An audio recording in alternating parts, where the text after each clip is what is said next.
Council of एज्युकेशनचे night college of arts and commerce Kolhapur Marathi विभाग सुस्वागतम सुस्वागतम.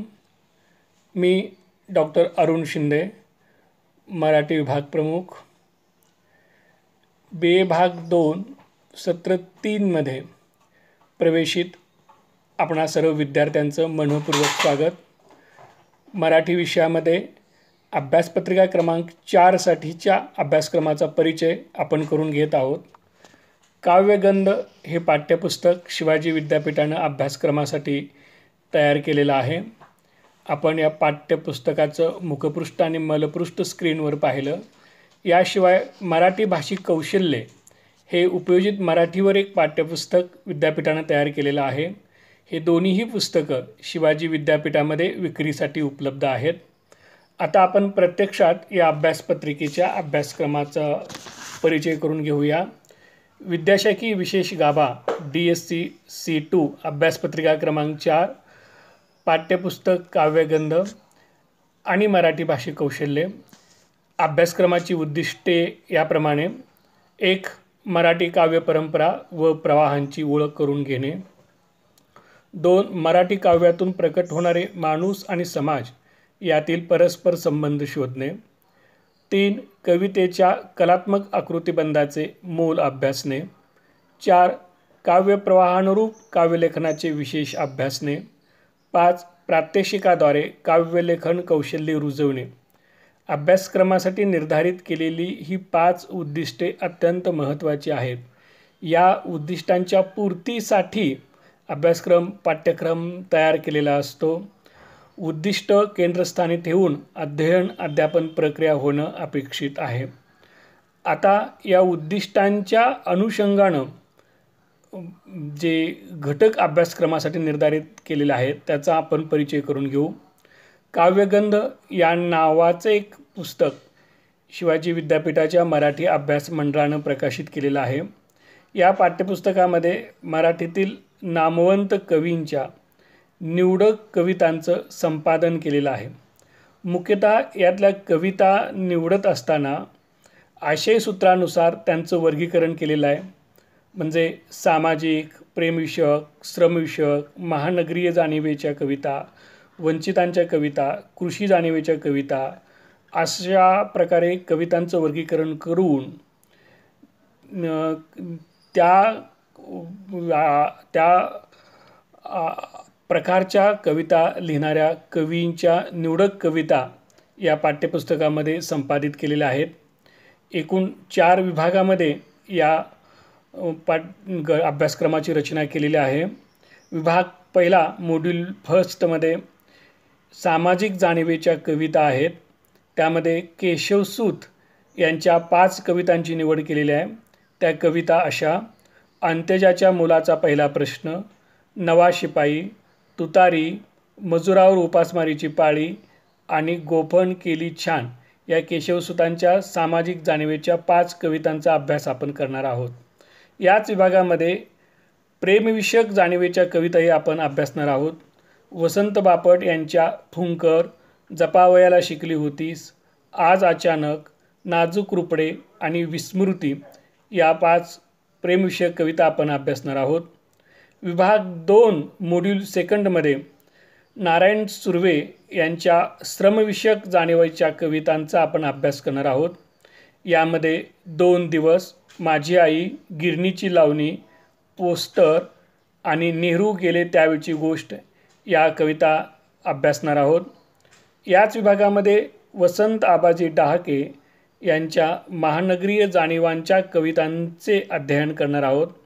यामध्ये त्या संध्याकाळी समुद्र, आख्यान, खेळ, पुतळे, वास्तववाद या 5 कविता आपण अभ्यासणार आहोत. विभाग 3मध्ये वंचितांच्या कविता आपण पाहणार आहोत. यामध्ये अजीम नवाज राही यांच्या कविता आहेत.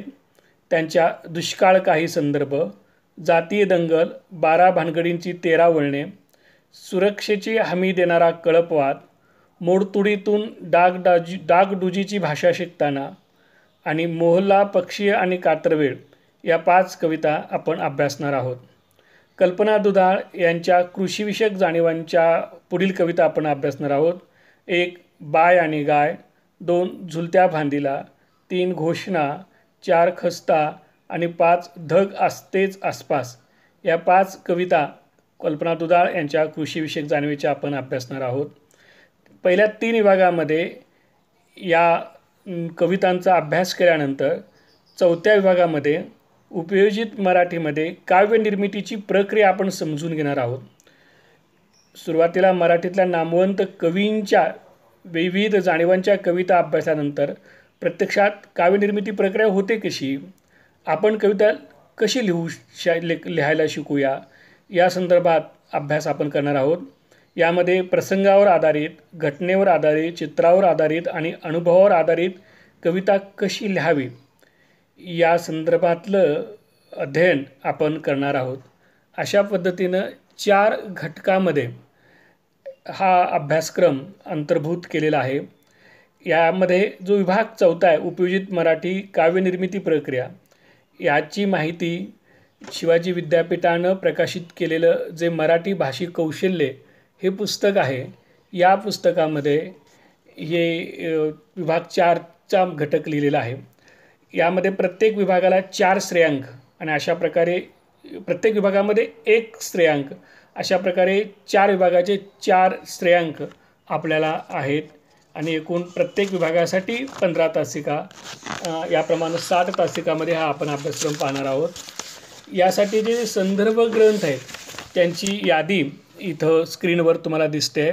जे एकूणच मराठी कविता आणि त्यांचं स्वरूप या संदर्भातल्या महत्त्वपूर्ण ग्रंथांची यादी आपल्याला मूलभूत वाचन आणि पूरक वाचन म्हणून विद्यापीठानं दिलेले आहे. विद्यापीठाचं काव्यगंध हे जे पुस्तक आहे हे आपल्या महाविद्यालयाच्या ग्रंथालयामध्ये उपलब्ध आहे. आपण ते घ्या. त्यामध्ये या सगळ्या कविता आहेत. याशिवाय या कविता संग्रहाला कवी एकनाथ पाटील इस्लामपूर यांनी अत्यंत अभ्यासपूर्ण विश्लेषक स्वरूपाची एक दीर्घ प्रस्तावना लिहिलेली आहे. ही प्रस्तावना आपण नीटपणे वाचली तर आपल्याला एकूण मराठी काव्यपरंपरेचं एक स्थूल स्वरूप लक्षात येईल आणि या परंपरेमध्ये अभ्यासक्रमामध्ये समाविष्ट असलेल्या कवितांचं स्वरूप आणि वेगळेपण काय आहे हेही आपल्या लक्षात येऊ शकेल. यानंतर आपण प्रश्नपत्रिकेचं स्वरूप आणि गुण विभागणी पाहूया. 50 गुणांची लेखी परीक्षा असेल. प्रश्न पहिला, योग्य पर्याय निवडा. 10 गुण, 10 प्रश्न, प्रत्येक प्रश्नाला 1 गुण, एकूण गुण 10. त्यामध्ये एक प्रश्न दिला असेल, खाली उत्तराचे 4 पर्याय दिलेले असतील, त्यापैकी योग्य पर्याय आपण निवडून लिहायचा आहे. प्रश्न दुसरा, विभाग 1 वरील अंतर्गत विकल्पासह दीर्घोत्तरी प्रश्न, 2 पैकी 1, 10 गुण. प्रश्न 3, विभाग 2 वरील अंतर्गत विकल्पासह दीर्घोत्तरी प्रश्न, 2 पैकी 1, 10 गुण. प्रश्न 4, विभाग 3 वर थोडक्यात उत्तरे द्या, 4 पैकी 2, 10 गुण. प्रश्न 5, विभाग 4 वर लघुत्तरी प्रश्न, 4 पैकी 2, 10 गुण. आणि यामध्ये एक महत्त्वाची बाब असे की प्रश्न क्रमांक 1 मधील वस्तुनिष्ठ प्रश्न हे विभाग क्रमांक 1, 2, 3 वर असतील. म्हणजे काव्यगंध या पुस्तकावरच वस्तुनिष्ठ प्रश्न असतील. उपयोजित मराठीवर वस्तुनिष्ठ प्रश्न विचारले जाणार नाहीत. उपयोजित मराठीवर प्रश्न 5वा लघुत्तरी प्रश्न हा आहे तो विचारला जाईल. या पद्धतीनं या अभ्यासपत्रिका क्रमांक 4च्या अभ्यासक्रमाचा परिचय आहे. आपण तपशिलात हा सगळा अभ्यासक्रम शिकूया. धन्यवाद.